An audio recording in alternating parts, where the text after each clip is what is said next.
Determination of solubility. सी ये पूरी की पूरी जो हमने पढ़ा हाइड्रेशन एनर्जी, कौन से फैक्टर्स इसको अफेक्ट कर रहे हैं और इसके एप्लीकेशंस क्या हो सकते हैं। अब जो मोस्ट इंपॉर्टेंट एप्लीकेशन है वो आया, सॉल्युबिलिटी कैसे डिटर्मिन करोगे, सॉल्युबिलिटी कैसे डिटर्मिन करोगे। तो अगर किसी सॉल्ट को, या सॉरी सॉल्ट नहीं, अगर किसी आयनिक कंपाउंड को डिसॉल्व होना है, उसका मतलब क्या हुआ। मैं पहले भी बता चुका हूँ कि पहले वो आयनिक फॉर्म में रहेंगे, सॉलिड फॉर्म में रहेंगे, and what will happen, they will break away और वो सॉल्वेंट के अंदर गुम हो जाएंगे। ठीक है, ओके, जस्ट अ सेकेंड।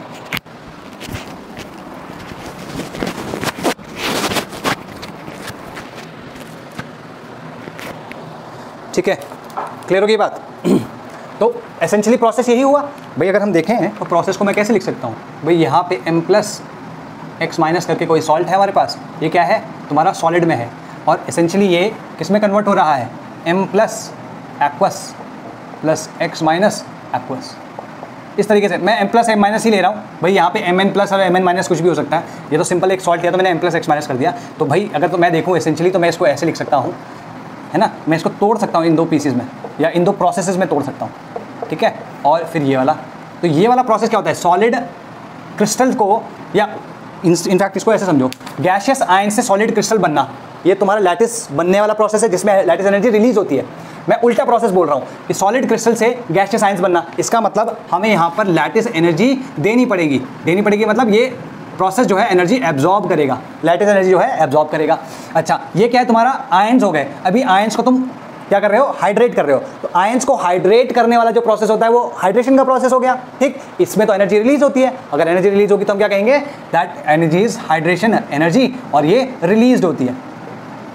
एक एब्जॉर्ब हो रही है, एक रिलीज हो रही है। अगर रिलीज होने वाली एनर्जी एब्जॉर्ब होने वाली एनर्जी से ज़्यादा है, तब तो हम कह सकते हैं भाई पूरा का पूरा ओवरऑल प्रोसेस जो है वो पूरा ओवरऑल जो प्रोसेस है वो क्या कहते हैं, एक्सोथर्मिक है और फिजिबल होगा। ठीक है, और इस वजह से जो जिस भी सॉल्ट के लिए नेट एनर्जी रिलीज हो रही है वो सॉल्युबल होगा, और जिस भी सॉल्ट के लिए या जिस भी आयनिक कंपाउंड के लिए ये नेट प्रोसेस की जो एनर्जी है वो पॉजिटिव होगी या एब्जॉर्ब हो रही होगी, तो वो सॉल्युबल नहीं होगा। तो इसको दोबारा से बोल देते हैं, ये एक प्रोसेस है, इसको मैंने दो प्रोसेस में बांट दिया। तो हेसिस लॉ क्या कहता है, जब दो प्रोसेसेस को तुम ऐड करते हो तो नेट जो प्रोसेस आता है, तो इन दोनों की जो एनर्जी होगी वही इसकी एनर्जी होगी। तो नेट एनर्जी क्या होगी इसकी, ठीक है, इसकी नेट एनर्जी होगी प्लस LE माइनस HE, है ना, इस प्रोसेस की जो एनर्जी होगी।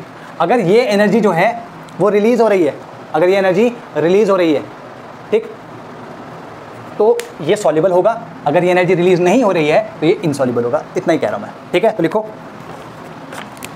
इसमें तुम ये लिख सकते हो कि if net energy is released, ठीक है, नेट एनर्जी रिलीज को तुम कैसे लिख सकते हो कि भाई HE का जो मोड है वो ग्रेटर देन है LE के मोड से। भाई ये तो पॉजिटिव होने वाला है, उल्टे में ले रहे हैं ना, ये तो पॉजिटिव होने वाला है, ये नेगेटिव होगा, इसका मॉड ले लेंगे पॉजिटिव। तो अगर ये ज़्यादा होगा इससे, हम कह सकते हैं नेट एनर्जी रिलीज है, that means MX is soluble.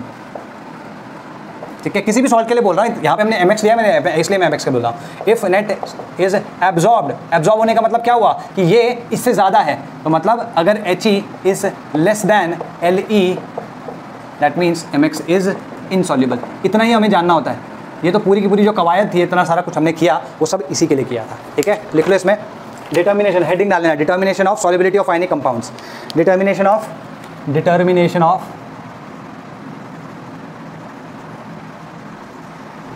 solubility of ionic compounds।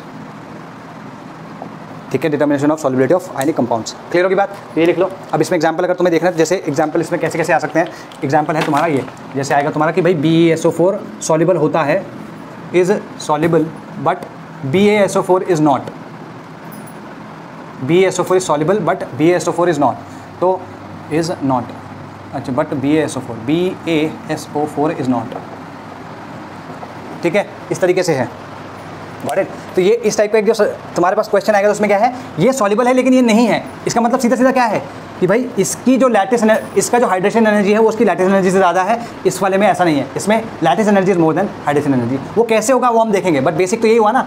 इसके बेसिस पे अगर हमें ये पता है ऑलरेडी कि ये ज़्यादा, ये सॉल्युबल है, ये नहीं है, इसका मतलब इस वाले के लिए तो ये वाला केस हो गया, इस वाले के लिए ये वाला केस हो गया। तो यहाँ पे लिख सकते हो HE का मॉड जो है वो ग्रेटर देन LE है, एंड इसके लिए क्या है, HE का जो मॉड है वो लेस देन है एल ई।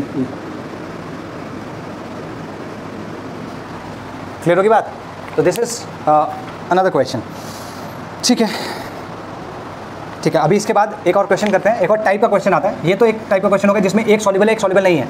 एक क्वेश्चन में क्या पूछेगा कि एक ज़्यादा सॉल्युबल है, कम सॉल्युबल है। जैसे फॉर एग्जांपल AF की बात करो, ऐसी रैंडम एग्जांपल ले रहा हूँ। AF कोई एक कैटायन है AF is more soluble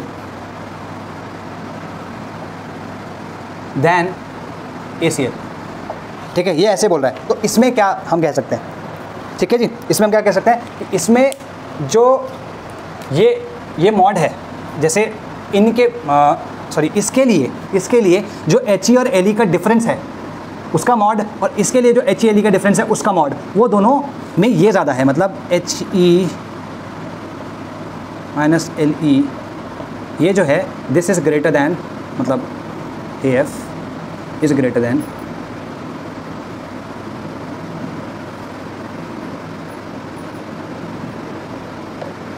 clear है। अगर किसी के लिए HE माइनस LE नेगेटिव हो गया तो सॉल्युबल ही नहीं होगा ना। ठीक है, तो इतना ज़्यादा सोचने की ज़रूरत ही नहीं है, ये सिंपल आ गया। अच्छा, इसका जनरल रूल दे देता हूँ। जनरल रूल क्या होता है वो बताते हैं। ठीक है, ये क्लियर होगी। जनरल रूल क्या है वो देखते हैं।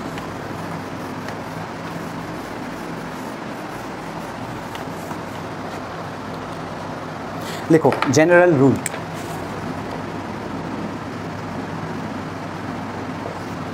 जनरल रूल क्या है भाई इसका? जैसे फॉर एग्जांपल अगर मैं तुमसे पूछूं NaCl4 ClO4 और KClO4, ठीक है, अगर मैं तुमसे पूछूं कौन ज़्यादा सॉल्युबल होगा कौन कम, तो बिल्कुल सिंपल तरीके से देखते हैं भाई। देखो चार्ज की अगर हम बात करें, दोनों पे चार्ज सेम है। इस पर Na प्लस है, इसमें ClO4 माइनस है, K प्लस है, ClO4 माइनस है, तो चार्ज की तो कोई बात ही नहीं। वाटर दोनों में सेम यूज़ हो रहा है, तो डाइलेक्ट्रिक कांस्टेंट और सॉल्वेंट दोनों में सेम आ गया, तो दो फैक्टर सेम हो गए। अब क्या बचा? साइज़ में अगर देखें तो अनायन का साइज़ सेम है, कैटायन का साइज़ क्या है? इसमें छोटा है, इसका बड़ा है। तो इसमें अगर तुम देखो तो एनायन के बेसिस पे हम कुछ डिस्कस नहीं कर सकते, क्योंकि दोनों में जो हाइड्रेशन एनर्जी ऑफ दिस वो सेम रहेगा। जो डिफरेंस आएगा वो कहाँ से आएगा? वो इससे आएगा। इसका हाइड्रेशन या इसका हाइड्रेशन, ये छोटा है, दोनों का चार्ज सेम है ना, ये छोटा है, तो इसका हाइड्रेशन एनर्जी ज़्यादा होगी, इसकी हाइड्रेशन एनर्जी कम होगी। ठीक है, इसकी हाइड्रेशन एनर्जी ज़्यादा होगी, इसकी हाइड्रेशन एनर्जी कम होगी, तो टोटल नेट हाइड्रेशन एनर्जी इसकी ज़्यादा होगी, तो सॉल्युबिलिटी भी इसकी ज़्यादा होगी। इसमें हाइड्रेशन एनर्जी इसकी कम होगी, तो टोटल सॉल्युबिलिटी भी इसकी कम होगी। क्लियर होगी बात? तो इसको देखते कैसे, इसको लिखने का तरीका क्या है? इसमें डेफिनेटली तुम लिख सकते हो कि सॉल्युबिलिटी ऑफ दिस, अगर मैं सॉल्युबिलिटी लिखूँ, ठीक है, तो इसमें लिख लो while deciding solubility, ऐसे लिखो, while deciding solubility always look for this, always look for the size difference, not this, the size difference, always look for the size difference। ठीक है, size difference, ये तुम्हारा size difference हो गया। अगर हम इसी एग्जाम्पल के बेसिस पे देखें तो R माइनस दोनों केसेस में सेम है। R प्लस क्या है? इसका ज़्यादा है, इसका कम है, तो ये जो डिफरेंस होगा वो इसके केस में ज़्यादा होगा, इसके केस में कम होगा। तो हम डायरेक्टली ऐसे लिख सकते हैं that HE is directly proportional to size difference,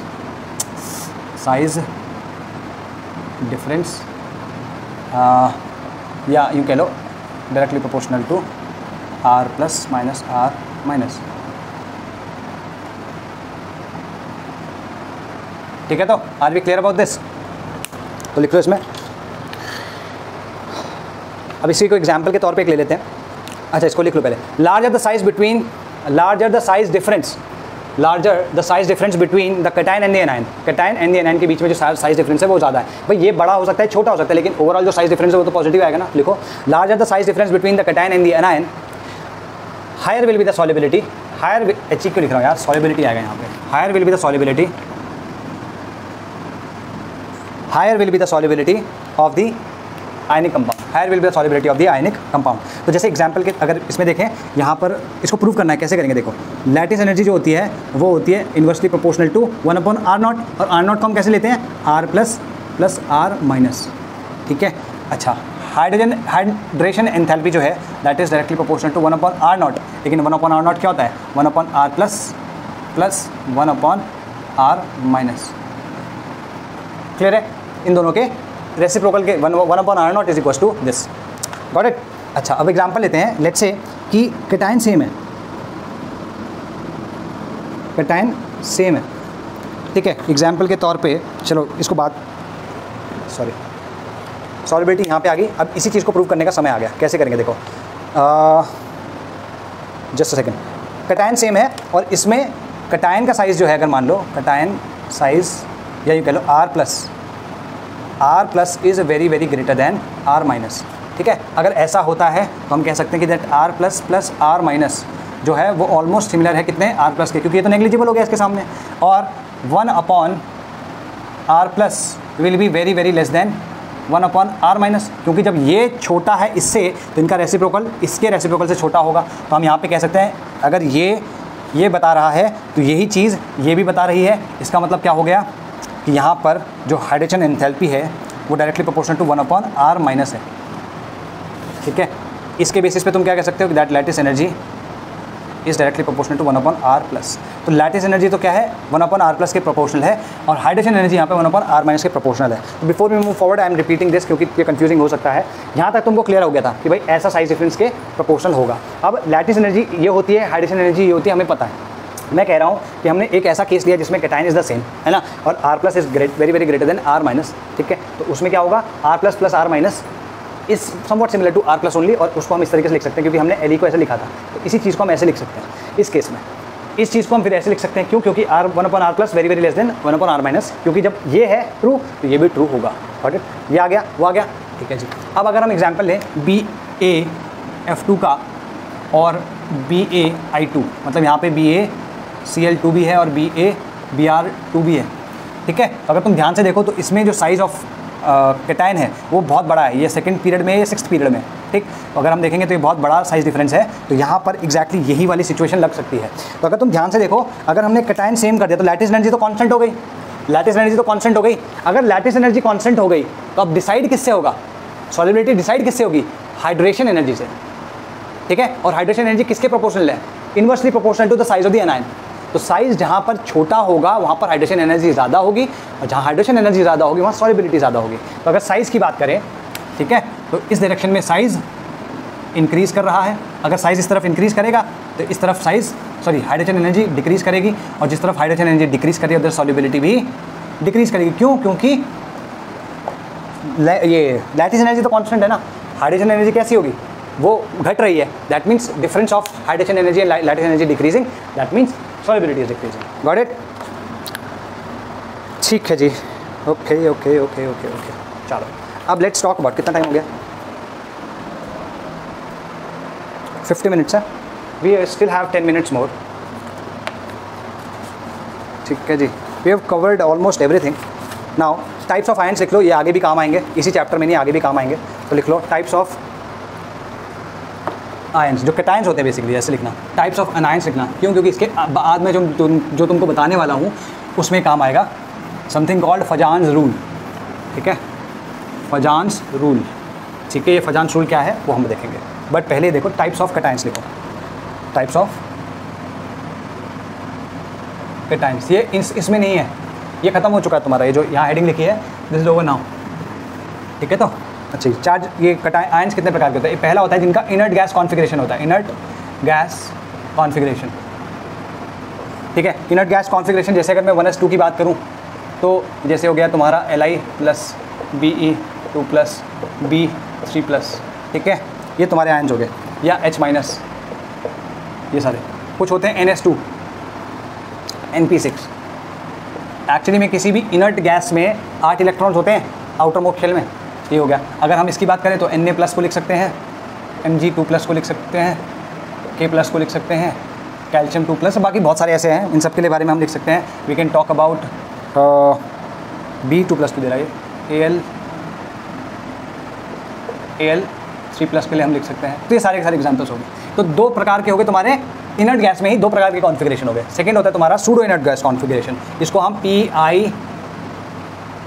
PIGC कहते हैं, ठीक है ना। PIGC है, IGC था, ये PIGC है, pseudo inert gas configuration. Pseudo inert gas configuration होता है कि अगर इस तरीके का कोई कॉन्फिगरेशन हो, NS2 NP6 और ND10। जैसे अगर मैं Zn की बात करूं तो Zn में क्या होता है, लास्ट में या इसके वो लिखूँ तो 3s2 3p6 4s2 भरता है और फिर 3d10 होता है। अगर मैं, क्योंकि ये तो अगर इलेक्ट्रॉन निकालना होगा तो मैं कहाँ से निकालूंगा भाई, यहाँ से निकालूंगा ना, ये निकल गए। अब क्या बचा यहाँ पे 3s2 3p6 3d10, तो तुम देख रहे हो कि ये सूडो इनर्ट गैस कॉन्फ़िगरेशन है। इसमें एग्जाम्पल में तुम लिख सकते हो Zn 2+ Cd 2+ Hg 2+ Cu plus Au Ag plus Au plus and gallium 3+, ठीक है ना। ये सारे के सारे इसके एग्जांपल्स हो गए। Next one is exceptional configuration. किसी किसी का एक्सेप्शनल कॉन्फ़िगरेशन होता है, कैसा होता है भाई, जैसे Fe3 एक्सेप्शनल Fe3+, ये स्टेबल होगा। Fe3+ का मतलब क्या हुआ, अगर Fe3+ को तुम देखो तो इसके 26 होते हैं, जैसे Cd6 होगा और 4s2 होगा, ये Fe हो गया। अगर मैं Fe3+ की बात करूँ तो इसका मतलब क्या हो जाएगा 3d5 4s0।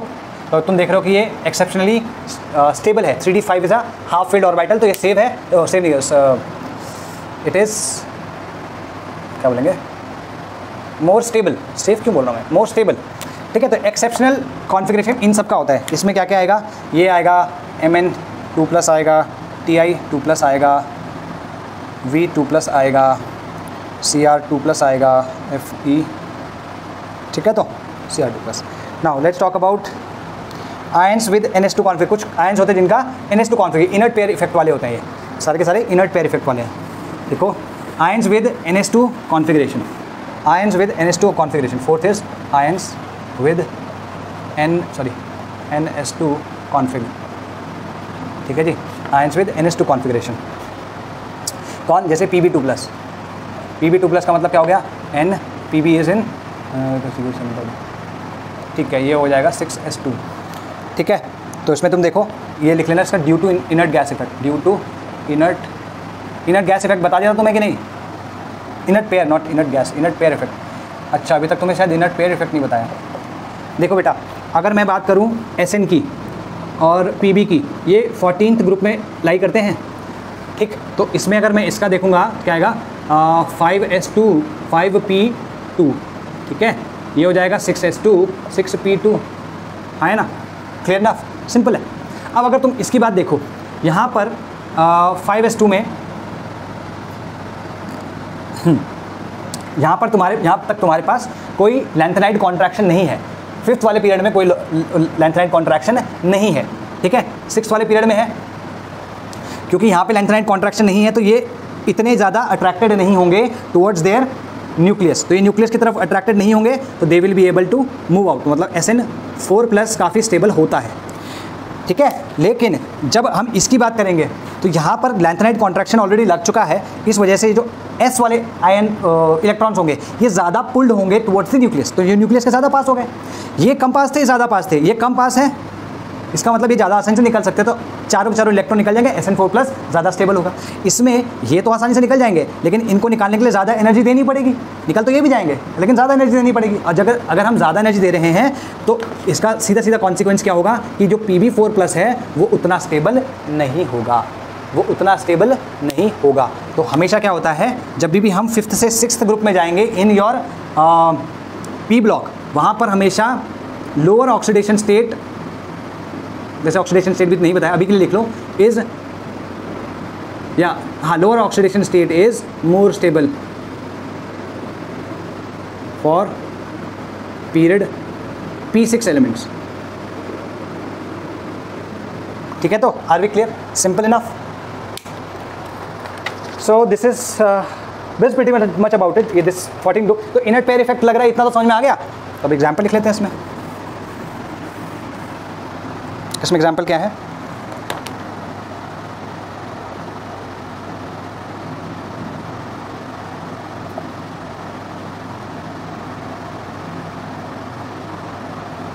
ये हो गए। और फिर लास्ट होता है पॉलीएटॉमिक आयंस। पॉलीएटॉमिक आयंस जो होंगे, जैसे NH4+, ठीक है, ये कटायन हो गया, PO4 3- ये अनायन हो गया, SO4 2-, ये भी अनायन हो गया, NO3-, NO2-, ये सारे के सारे पॉलीएटॉमिक आयंस हो गए, ठीक है। तो आयंस जो होते हैं इतने अलग अलग प्रकार के होते हैं। इसमें तो और भी तुम लिख सकते हो, SO3 लिख सकते हो, CO3 लिख सकते हो, तो ये सारे के सारे कटायंस नहीं, जैसे आयंस कर दो, क्योंकि इसमें लास्ट में हम उनकी बात भी कर ही रहे हैं, तो आयंस लिख लो, ठीक।